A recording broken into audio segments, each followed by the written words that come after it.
The chain of fate. Roger's family had always been poor, but the poverty felt deeper now.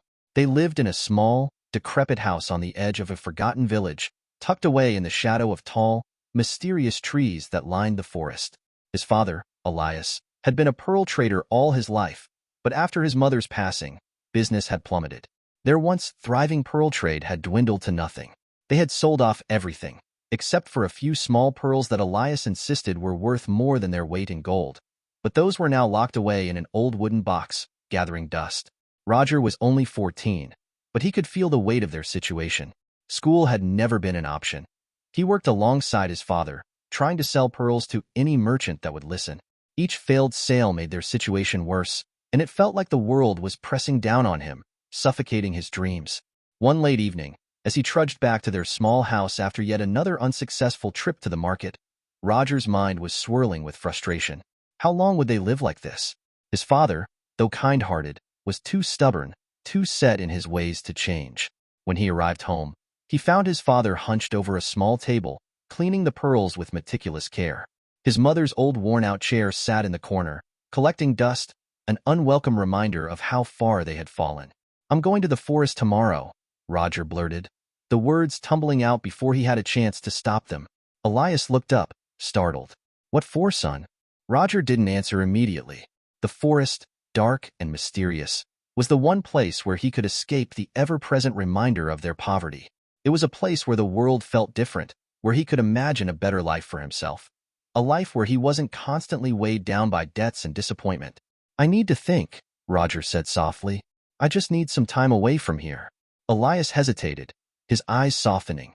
"Be careful, Roger. The forest is no place for a young boy to wander alone." But Roger had already made up his mind. The next morning, Roger slipped away before the sun had fully risen, the quiet stillness of dawn embracing him like an old friend. He walked for hours, leaving the village far behind, the trees growing taller, darker, as he ventured deeper into the forest.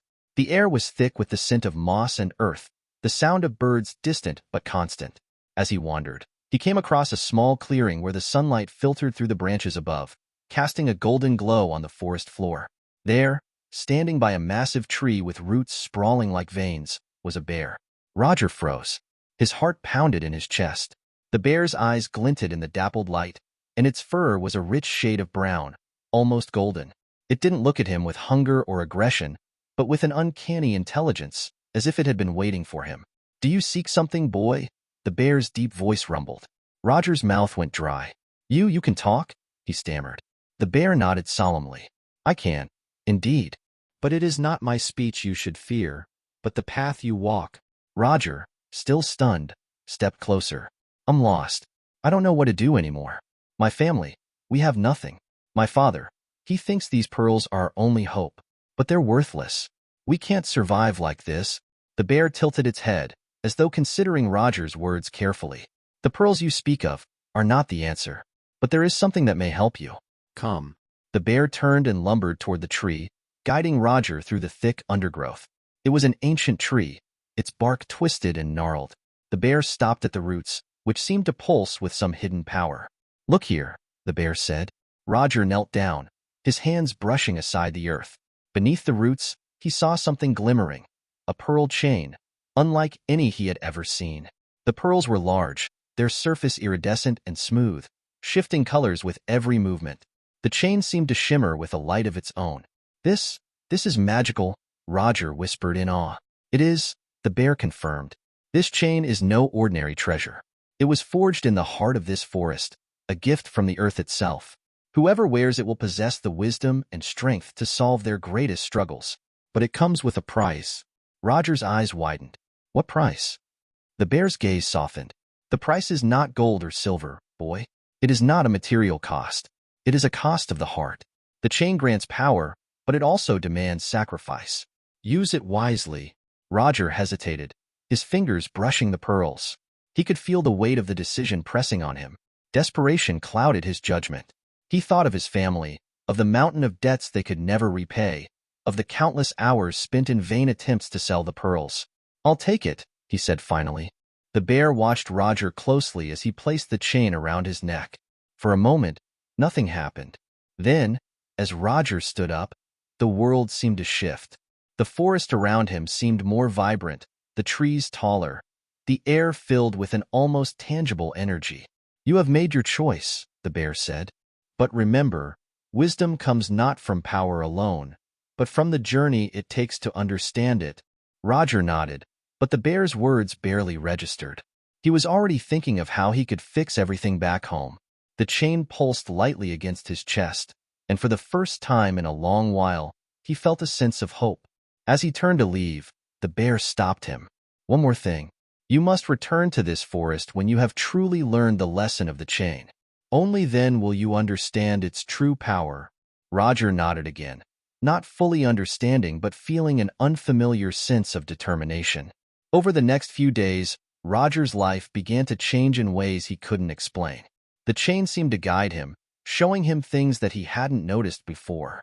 He could see patterns in the pearls he had once thought were meaningless, which ones were valuable, and which ones were not. His sense of timing improved, and his ability to negotiate with merchants grew sharper. Soon, his father noticed the change. "Roger, what's happening? You're selling pearls left and right. You're making deals like a seasoned trader." Roger smiled, but there was a part of him that felt uneasy. Every time he looked at the chain, he remembered the bear's warning. He had gained something, yes, but at what cost? One evening, after a particularly successful sale, Roger found himself walking alone by the river near their home. The moonlight shimmered across the water, and he suddenly felt an overwhelming sense of guilt. He had used the chain to solve their financial problems, but at what cost to his family's integrity? Had he cheated the merchants? Had he been too clever in his dealings? Suddenly, a voice broke through his thoughts. It was his father, Elias, who had followed him out to the riverbank. "Roger, I've been thinking," his father said, his voice filled with a rare seriousness. "We've sold more pearls in the past week than we have in the last year. But I'm beginning to wonder, is it the pearls that are helping us, or something else? You've changed. I can see it in you." Roger turned, startled. "What do you mean, father?" Elias took a deep breath. "I think you found something more than just pearls. But don't forget, son, true wealth isn't measured by gold or pearls. It's about what we give to others, how we help those in need, not just what we take." Roger's heart sank. He had thought that solving their financial problems would bring peace, but now he realized that he had been blind to the true cost of his actions. The next day, Roger returned to the forest, the chain heavy around his neck. He found the bear waiting for him, standing near the same ancient tree. "You've learned the lesson, haven't you?" the bear asked. Roger nodded, his voice quiet. "I thought that power could solve everything, but now I see that it's not about the pearls.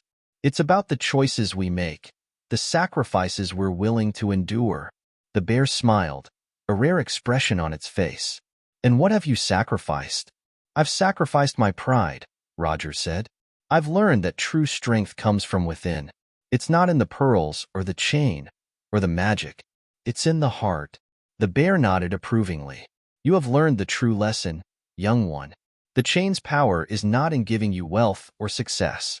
Its power lies in guiding you to understand what truly matters." With that, the bear turned and vanished into the forest, leaving Roger alone with his thoughts.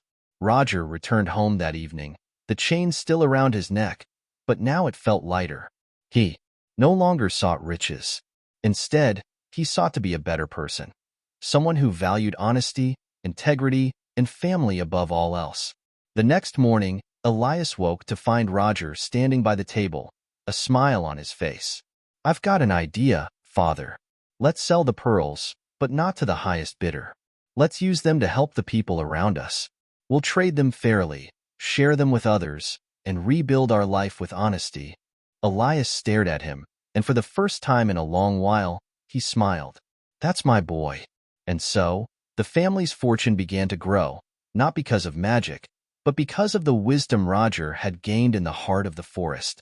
The pearls, once a symbol of desperation, had become a symbol of hope, and it was not the pearls themselves, but the lessons learned from them that had truly changed their lives.